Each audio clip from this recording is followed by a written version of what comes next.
All right, thank you very much.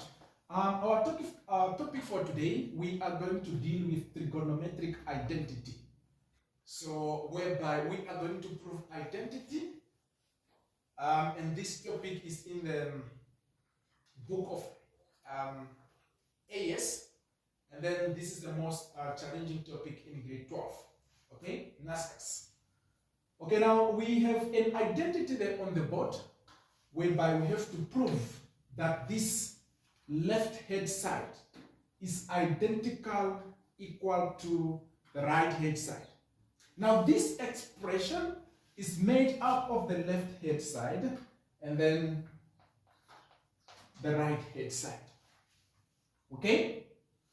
So we are going to prove that the left hand side is identical, equal to the right hand side.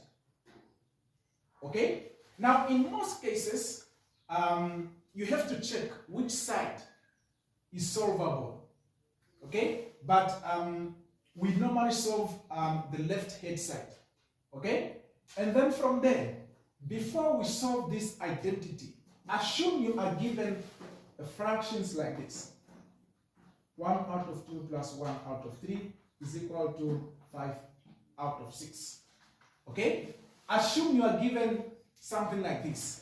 And then they say, prove that the left hand side is equal to the right hand side. Now what do? You work out this one. Okay? And then to work out this one, you have to find the lowest common denominators of these two fractions. Okay? Now the lowest common denominator of 2 and 3 is 6. Okay? Now you say, for you to get 6 here, now since you are going to make the denominators the same, for you to get 6 here, you have to multiply with 3. Both numerator and denominator. And then for you to get 6 here, you have to multiply with 2. The idea behind is that you have to make the denominators the same. Now when you make the denominators the same, you only have to carry one denominator, which is 6. And then you say 6 divided by 6 is 1, then you multiply it with 3 here. So you are only going to have 3. And then you say 6 divided by 6, 6 divided by 6 here is 1, and then you multiply with 2. So you are only going to have 2 here.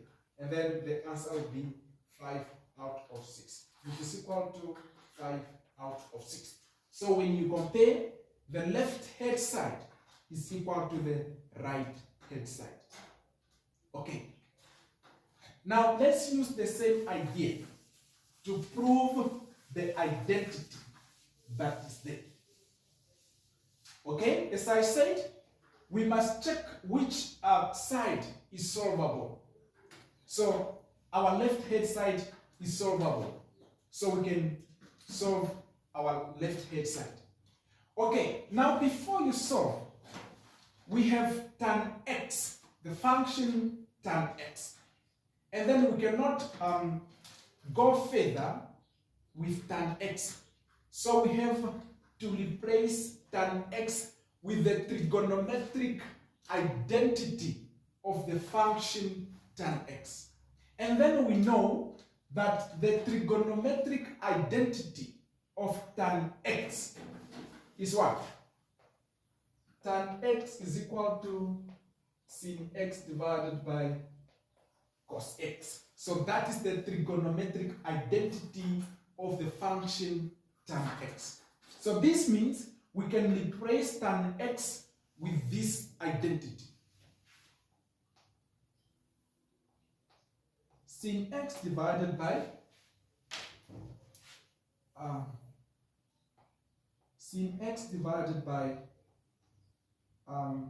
cos x plus, now since here we have 1 divided by tan x, and we know already that we cannot go further unless we change the function of tan x to this identity. Okay? And then we say 1 divided by sin x divided by cos x. Again, the problem is here. Okay? Now we are going to use the reciprocal of the fraction, the reciprocal of the function. Okay? The reciprocal of the division of the function. And then we know that 1 divided by sin x cos x, we are going to write like 1 times, then you reciprocate this one, it will be cos x divided by sin x. Now to understand it better, we have 1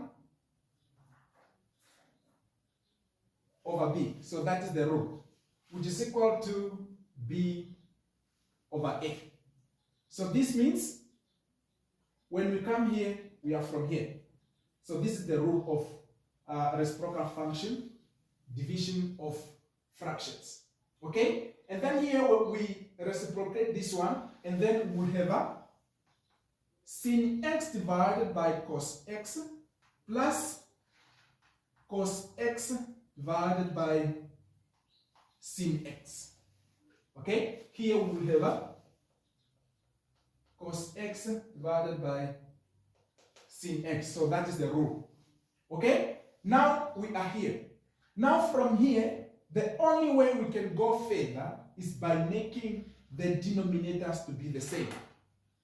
Okay? It's only by making the denominators to be the same. Okay, let's now make the denominators to be the same. Now to make the denominator to be the same, you have to multiply sin x divided by cos x, and then you multiply both numerator and denominator with sin x plus cos x divided by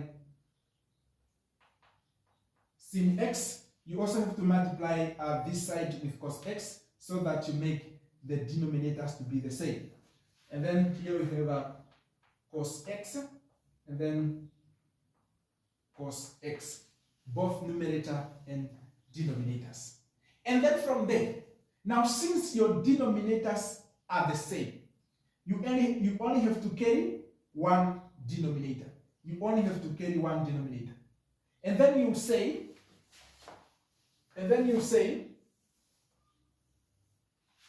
sin x,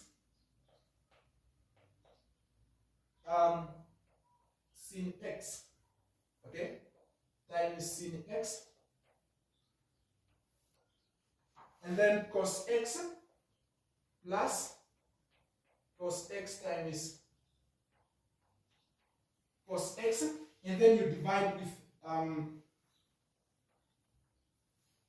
this one, it will be sin x cos x. Are you okay? Okay? From here, we come here. And then we say it, and then we remove the bracket. Okay? Sin x times sin x, we are only going to have sin squared x. And then cos x times cos x, we are only going to have a cos squared x divided by sin x cos x. Now, since I know that the trigonometric identity of sin squared x plus cos squared x is equal to 1, I know that sin squared x plus cos squared x is equal to 1. So this is the trigonometric identity of this one. So I know that this one plus this one is equal to 1. So I will replace that one with 1. So I will have 1 divided by sin x cos x. So this is my final answer. You see, I have proved that the left hand side is equal to the right hand side. Okay.